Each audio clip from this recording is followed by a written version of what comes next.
Hi, it's Nicole. Today I am going to hopefully finally be finishing up a project that I've been working on for a couple weeks now. You see, my family has been going to see Broadway shows and such over the years, and we've amassed quite a large collection of playbills. And I always kind of thought we should really display these or do something with them other than just letting them collect in drawers or shoe boxes or everywhere around the house.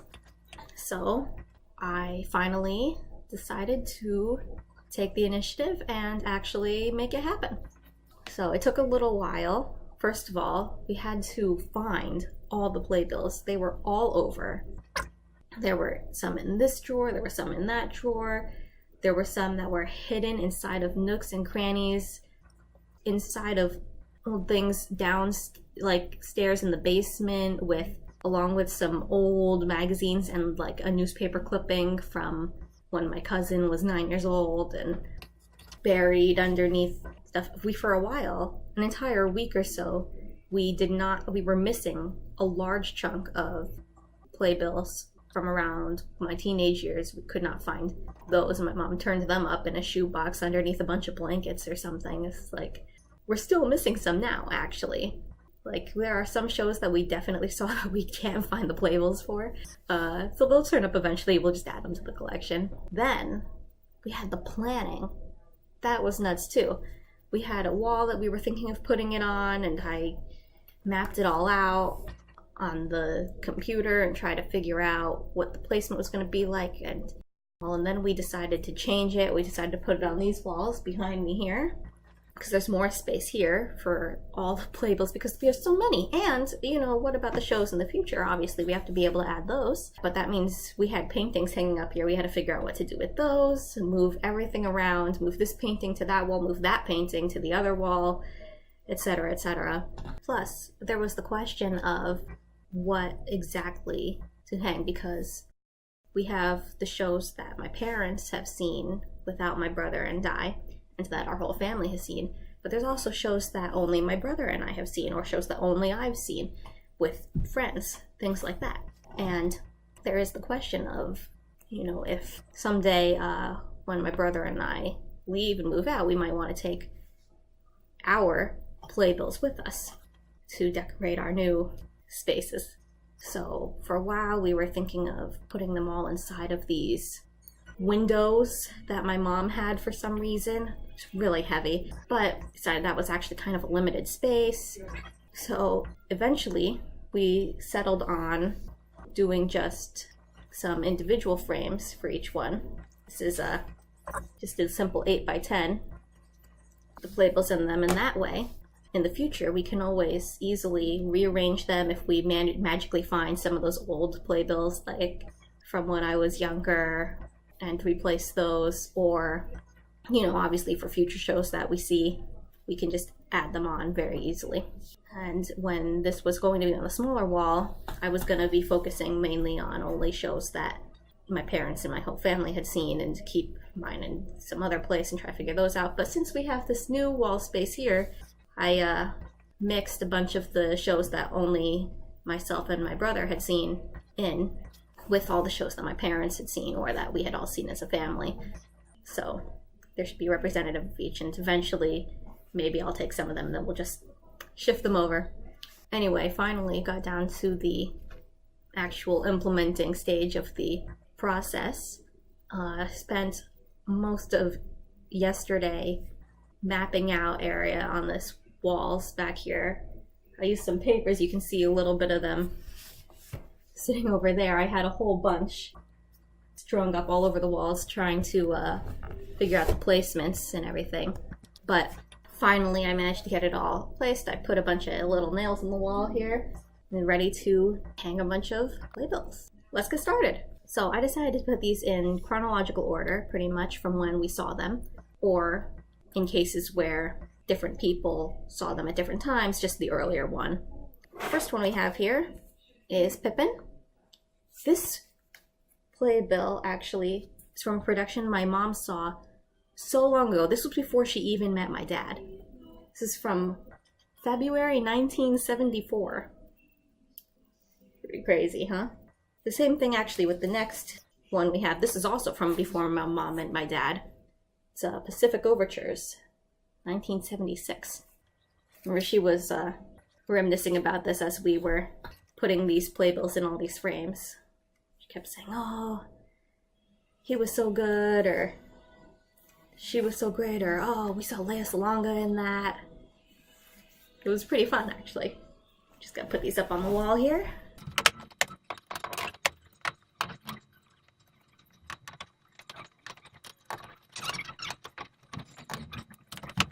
Alright, this next one is very special to my heart. Les Mis! Now the reason this comes next in the series is because my parents saw this production of Les Mis in 1996. But we've seen Les Mis multiple times as a family. It was technically the second show that I ever saw. The first one was Lion King. But it was the first show that I saw where I really appreciated it all, I think. Lion King, I was a little bit young. I didn't fully appreciate it the way that it deserves to be appreciated, for sure. Les Mis, though, I saw when I was 11, and it was amazing. It changed my life. I loved it. I started reading the book. I saw it again not very long after the first time, because in fact I have those here. This is the one from the first time I saw it. That was in 2002, May 2002. And then not very long later, this is also 2002. This one is July 2002. And I think the reason that we saw it again so soon was actually because of my cousin. Because my cousin had a friend who actually played Cosette in this version. Her name was Stephanie Waters. So she wanted to go see Les Mis with her friend, and we ended up going with her because she, at the time at least, lived down in Maryland. We, being in New Jersey, lived a lot closer to the city, and so they made it like a dual trip, met up with us. It was like a family gathering thing, go see a show. Pretty exciting. And then a couple years later, in 2004, we saw it for a third time for me, fourth time, I guess, for my father or whoever, or my parents. I think my mom skipped one of these two. We saw it on tour at NJ Pack, which is a music theater. So this is the program for that. As you can see, it's not a Les Mis cover, it's just an NJ Pack cover. But inside of here is articles, and this is what I have to tell you a story about this thing, because inside of this playbill, there's this article, okay? It's called Masters of the House, The Making of Les Miserables. And this article is all about like the history behind Les Mis, behind the making of it, about like when it closed on Broadway, and then when it reopened, and then when they like had the ideas behind it, all this stuff. And I remembered reading this when we went to see this show, and a few months later in school, and this was, I think I was in 7th grade. Yes, I was in 7th grade. And we had an assignment in music class, do a research assignment, homework assignment, to write a biography on our favorite musical artist. And this thing only had to be like a paragraph long, though. We had to read it, and then we had to present it to the class. Most everyone did like Britney Spears, Justin Timberlake, and I, being the huge nerd that I am, was like, well, my favorite music album is Les Mis. The original London cast, although I didn't specify that at the time. I didn't even realize there were other versions yet because I was still pretty young. I was like, I'll write my assignment on Les Mis, and I wanted to write it on the history of Les Mis, the way the assignment was. I wanted to write about the people who wrote it, who composed it, how it came to Broadway, all that stuff, and I thought I would use this article as a resource for that. So I went home and I looked for this article. I looked in all of the Les Mis playbills that I could find, and I could not find this article. because it's in this one. And I didn't know that at the time. I didn't remember that. So I could not find this thing. And then I tried to figure out what the thing is, but this was a different time. I feel like an old person saying this. It wasn't quite as easy at the time to just look things up on the internet. It was still certainly easier than it was before that, when there was no internet and you had to go to the library and do your research at the library and pay 10 cents per copy on the library copier to try to copy all the pages you needed. The only thing I searched, and the only thing I could find were the synopsis of Les Mis. I was like, I know this, this is not, I want to write about the history. I couldn't find anything, so I eventually did my project just kind of giving a synopsis. The teacher questioned me. She was like, did you actually do research? Because I feel like I recognize everything you're saying. And I was like, yeah, well, there's not that many ways to put it. Pretty embarrassing. I always kind of regretted that I wasn't able to do it the way I intended to do it. And for years after that, all my life, every time I would randomly come across a Les Mis playbill in the house, I would flip through it looking for the article because it frustrated me that I could never find it.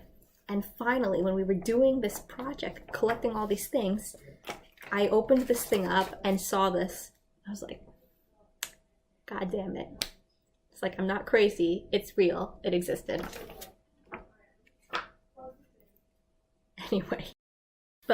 Anyway, we decided not to have like 4 Les Mis playbills on the wall here, so I'm only going to be putting up 1. I'm gonna bring the others with me though, someday in the future when I take my collection of playbills and move somewhere else. In my apartment or wherever I end up living, I'll put all of them. All the ones I've seen anyway, actually. Not this one because I didn't see this one, but all the other 3.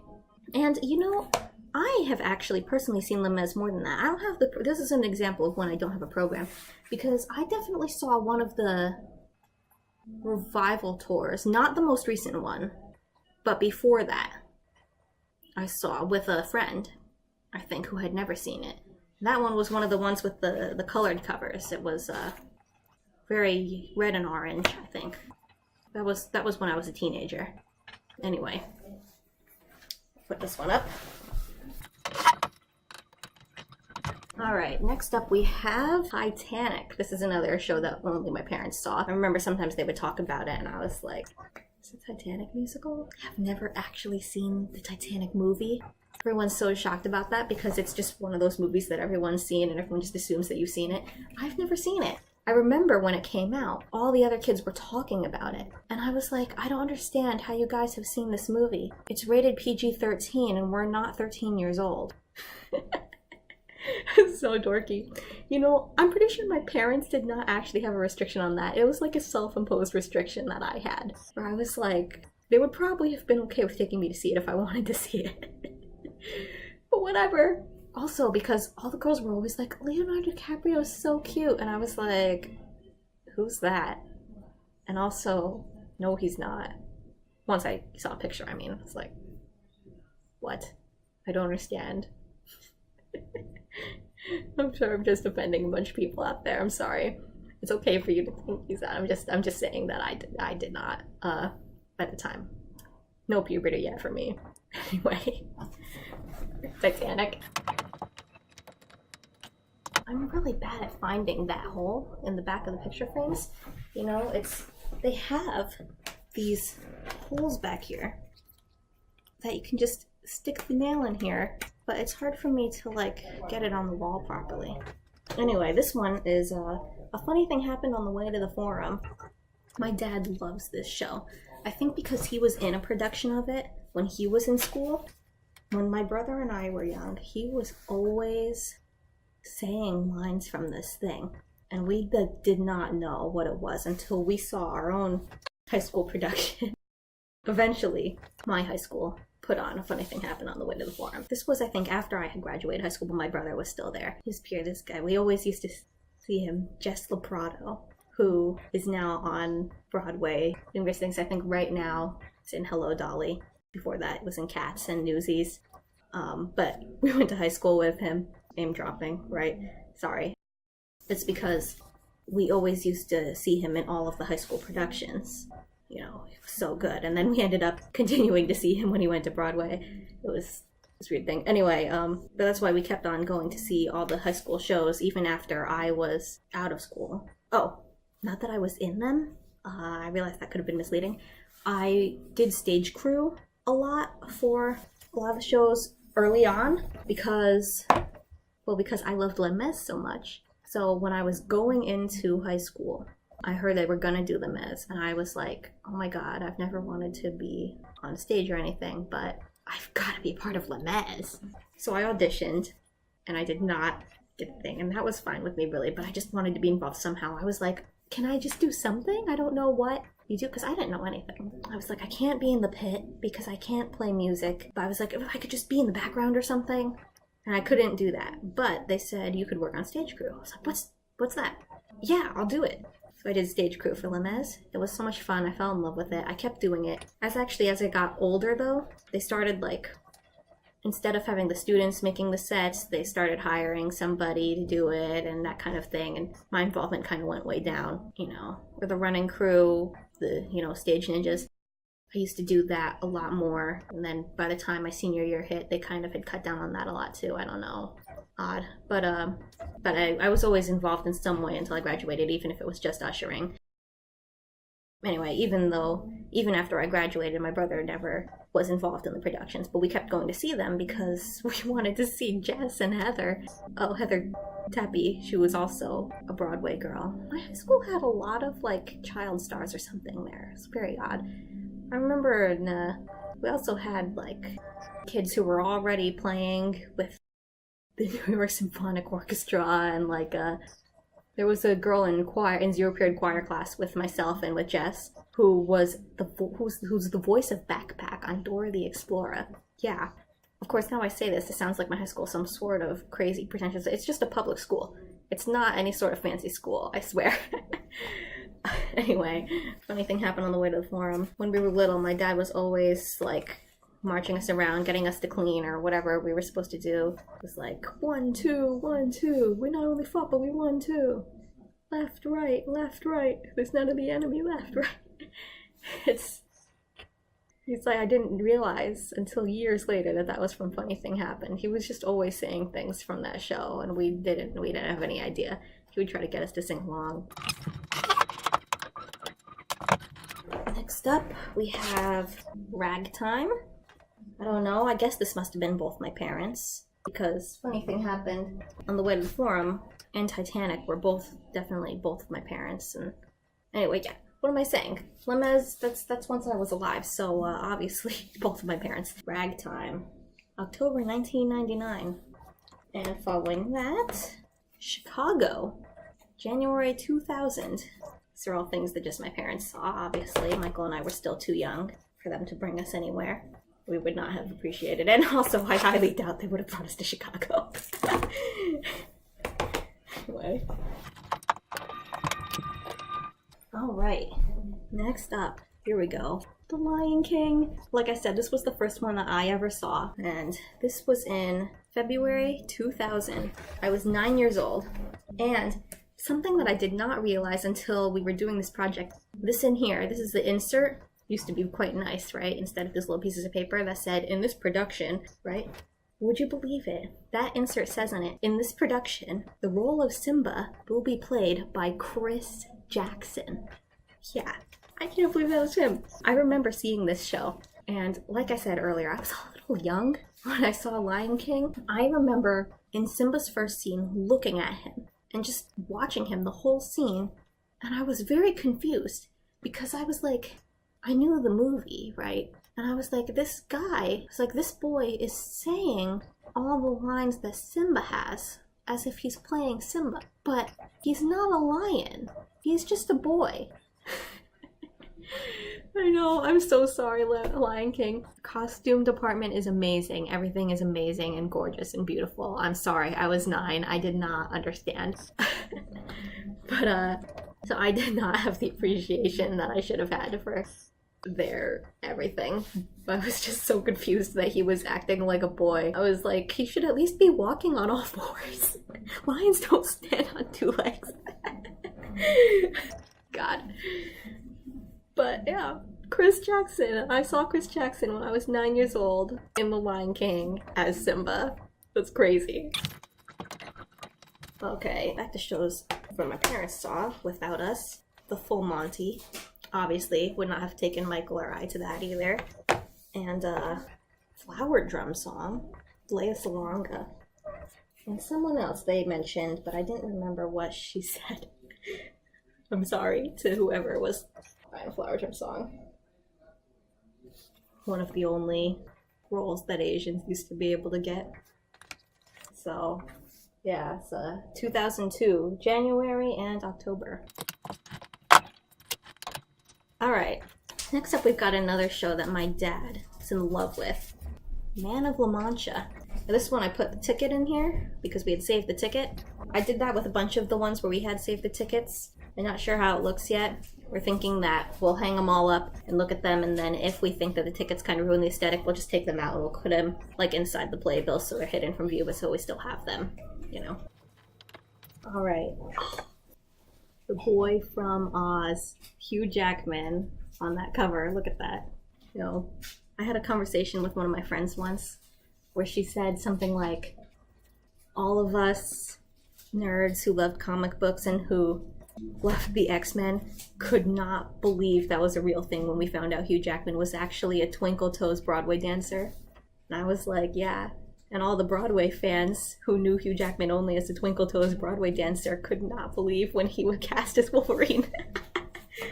You know, I saw a post online once. They were like, it's a magazine with Hugh Jackman on the cover. There was a magazine geared towards men where he was Wolverine and he was like, right, with his muscles bulging and he was shirtless and the claws out and like sweat dripping down his body. That was the one geared towards men. And the magazine geared towards women had Hugh Jackman like fully dressed, wearing an apron and a smile and like holding a plate of cookies. Shows what people want, right? God. Apparently he was amazing in this. My parents talk about that. They're like, he was so great. And this was one of the shows when they were doing the whole auction for, you know, Broadway Cares. Apparently he auctioned off all of his clothing at the end of the show. He was like stripping on stage. God. I can't even imagine. Anyway, this is 2003, so November 2003, so I was 13 years old. I probably would have like died of embarrassment in the theater if I was at that anyway. Not that they would have taken me.